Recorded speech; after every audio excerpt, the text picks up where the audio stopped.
নমস্কাৰ। তুলা ৰাশিৰ জাতক জাতিকাসকল, এজন বিশেষজ্ঞ বৈদিক জ্যোতিষী হিচাপে জুলাই 2026 মাহটো আপোনালোকৰ বাবে কেনে যাব তাৰ এক বিজ্ঞান বিশ্লেষণ আগবঢ়ালো। জুলাই 2026 তুলা ৰাশিৰ মাহেকীয়া ৰাশিফল। তুলা ৰাশিৰ লোকসকলৰ বাবে 2026 চনৰ জুলাই মাহটো এক গুৰুত্বপূৰ্ণ আৰু প্ৰগতিশীল মাহ হিচাপে পৰিগণিত হ'ব। এই মাহত গ্ৰহৰ অৱস্থান, বিশেষকৈ বৃহস্পতি আৰু শনি স্থিতি আপোনাৰ অনুকূলে থকাৰ সম্ভাৱনা অধিক। আহক জানো বিভিন্ন ক্ষেত্ৰত ইয়াৰ প্ৰভাৱ কেনেদৰে পৰে। কৰ্মজীৱন আৰু কেৰিয়াৰ। এই মাহটো আপোনাৰ কৰ্মক্ষেত্ৰৰ বাবে অত্যন্ত শুভ। দশম ভাৱত অৰ্থাৎ কৰ্মস্থানত বৃহস্পতিৰ শুভ দৃষ্টি আৰু ৰবিৰ গোচৰে আপোনাক চাকৰি বা ব্যৱসায়ত নতুন মাত্ৰা প্ৰদান কৰিব। চাকৰিয়ালসকল, যিসকলে পদোন্নতি বা স্থানান্তৰৰ বাবে অপেক্ষা কৰি আছিল, তেওঁলোকৰ বাবে শুভ খবৰ আহিব পাৰে। উচ্চপদস্থ বিষয়ৰ পৰা প্ৰশংসা আৰু সহযোগিতা লাভ কৰিব। ব্যৱসায়ীসকলৰ বাবে নতুন চুক্তি স্বাক্ষৰিত হ'ব পাৰে। বিশেষকৈ অংশীদাৰী ব্যৱসায়ত লাভৰ যোগ দেখা গৈছে।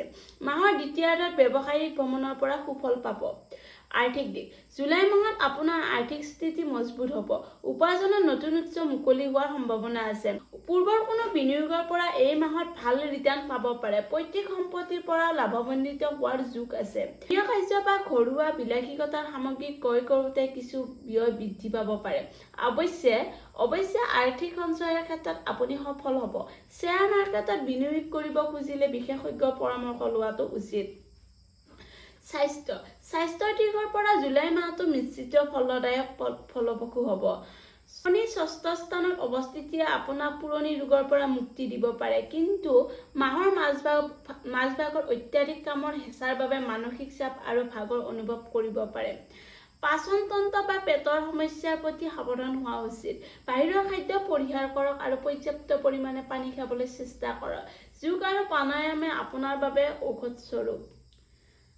প্ৰেম আৰু পাৰিবাৰিক সম্পৰ্ক। পৰিয়াল আৰু প্ৰেমৰ ক্ষেত্ৰত এই মাহটো সুখ আৰু শান্তি কঢ়িয়াই আনিব।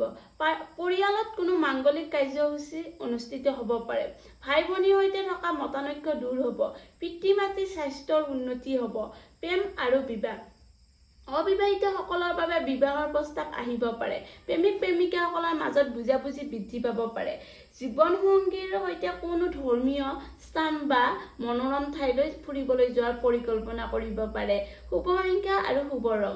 শুভ ৰং হৈছে বগা, পাতল নীলা আৰু ক্ৰীম ৰং। শুভ সংখ্যা হৈছে 2, 7 আৰু 9। প্ৰতি শুকুৰবাৰে মা লক্ষ্মীৰ চৰণত বগা ফুল অৰ্পণ কৰক। ওম শ্ৰী শুক্ৰায় নমঃ মন্ত্ৰটো 108 বাৰ জপ কৰক। দুখীয়া বা আৰ্তজনক বগা ৰঙৰ খাদ্য যেনে চাউল বা গাখীৰ দান কৰক। সামগ্ৰিকভাৱে জুলাই 2026 মাহটো তুলা ৰাশিৰ বাবে সফলতা আৰু সমৃদ্ধিৰ মাহ। নিজৰ ওপৰত বিশ্বাস ৰাখক আৰু সুযোগসমূহৰ সঠিক ব্যৱহাৰ কৰক। ধন্যবাদ।